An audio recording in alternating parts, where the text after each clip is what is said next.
Imagine waking up every morning and feeling like you're surrounded by darkness. Life has no meaning anymore.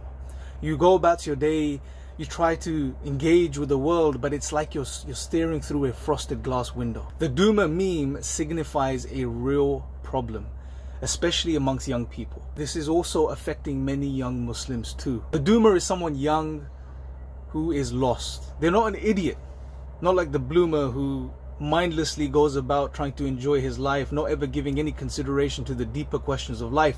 The Doomer recognizes and understands, based on their fundamental assumptions about reality, that life is ultimately meaningless. Nihilism is true. There is no point behind anything. There is just misery and suffering and darkness. Based on their secular atheistic foundations, this makes sense. Logically, it makes sense. Because when you remove God from the picture, life is ultimately meaningless. Think about it. Imagine if there is no creator, there is no God. What does that mean about the universe? What does that mean about our own existence and the world that we live in? Well, what that suggests is that everything is just an accident, here by chance, and therefore there is no ultimate meaning behind anything, including our own lives. And therefore there is no way out. And it's unfortunate. The way out, which is through God, doesn't even come to the mind of these people. They don't even think about it or entertain it. And you can't really blame them, because again, they've grown up in a world which disconnects God from everything. God has nothing to do with anything. It's just a personal belief, something you do in your private lives, if you so wish to. So for the atheist Doomer, there is no hope unless they abandoned atheism. But what about the Muslims? There are indeed Muslim Doomers too. Young Muslims who are confused, who are lost. They don't know what the meaning of life is. Everything is grey. They may be suffering from a type of depression, an angst, a sadness that they can't shake. You may be thinking, well, how can a Muslim be a nihilist or experience nihilism? How can a Muslim be a Doomer when they believe in God? And here I want to make a very important distinction, a very important point that we need to understand. Just like the atheist Doomer believes life is ultimately meaningless and therefore lives as if life is ultimately meaningless, similarly the Muslim Doomer may believe God exists but lives as if God doesn't exist. And this is the problem. When it comes to our belief in Allah, belief in God, it's not just a theoretical idea. It's not just something we believe and then go about our day living as we're living. The belief in God has implications. The belief in God is supposed to shape your reality, the way you look at the world, the way you engage in the world. It's supposed to make you responsible. And responsibility is another key word. Young people today don't want to be responsible, and therefore they fall into this vicious cycle. Take the atheist Doomer example again. He concludes, being an intelligent person, that life is ultimately meaningless, and therefore there's no point in being responsible. Why be responsible? See, a human being would rather not be responsible than be responsible, because responsibility is difficult. Taking on responsibility is challenging. It's hard. It makes you suffer. You have to give up things, and humans want it very easy. So you have to really be motivated to take on responsibility. And when you don't become responsible, that removes even more meaning from your life. And again, with Muslims, this is a similar problem. Muslims, young Muslims especially today, they don't want to take on responsibility. And one of the most fundamental responsibilities someone could take on is in relation to their belief. See, if you believe in Allah, we say we believe in Allah, we believe in God. What does that mean? That's supposed to change your life. You're supposed to live in a certain way. You're so supposed to do certain things. Allah, God, has outlined all of this for us in the Quran. He's even pointed out to us what the purpose of our life is, which is to know Him and to worship Him. Worship has to be done. It's an action. It's not good. It's not just a theoretical idea. Okay, I was created to worship God, and then you go and do whatever you want.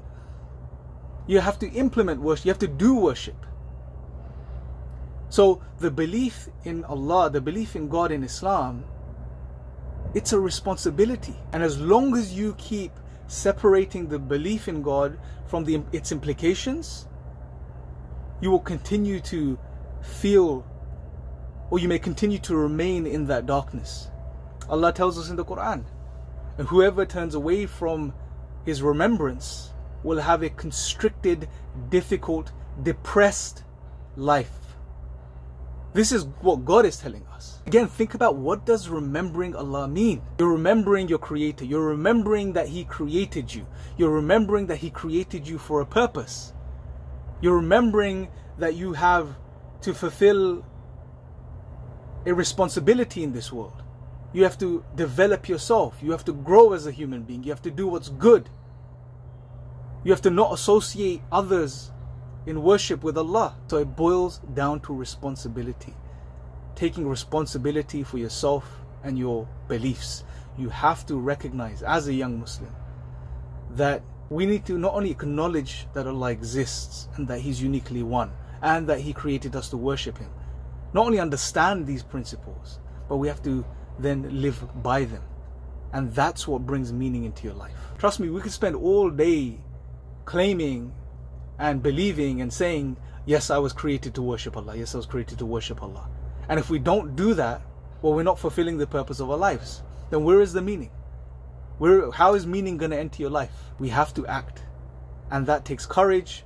That takes willpower. That takes energy on your part. That takes sacrifice on your part. You have to put in the work. And I know it's difficult. I know it's hard sometimes to be put in the work and be consistent with it. But you have to do this. If you want to get out of that rut that you're in and that darkness and meaninglessness that you're experiencing, you have to put in the work. So when the doomer actually becomes Muslim, that's when he ceases to be the doomer. Now here are 3 simple steps that I want to share with you.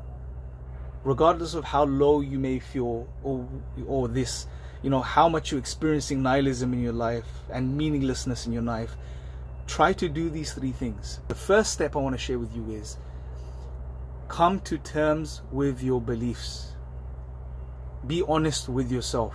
Where do you currently stand? We lie to ourselves a lot. Where do you currently stand? How much effort are you putting in as far as developing your relationship with Allah subhanahu wa ta'ala? Are you really trying to grow, to change? Be honest with where you're starting. Number 2, make an honest commitment to change.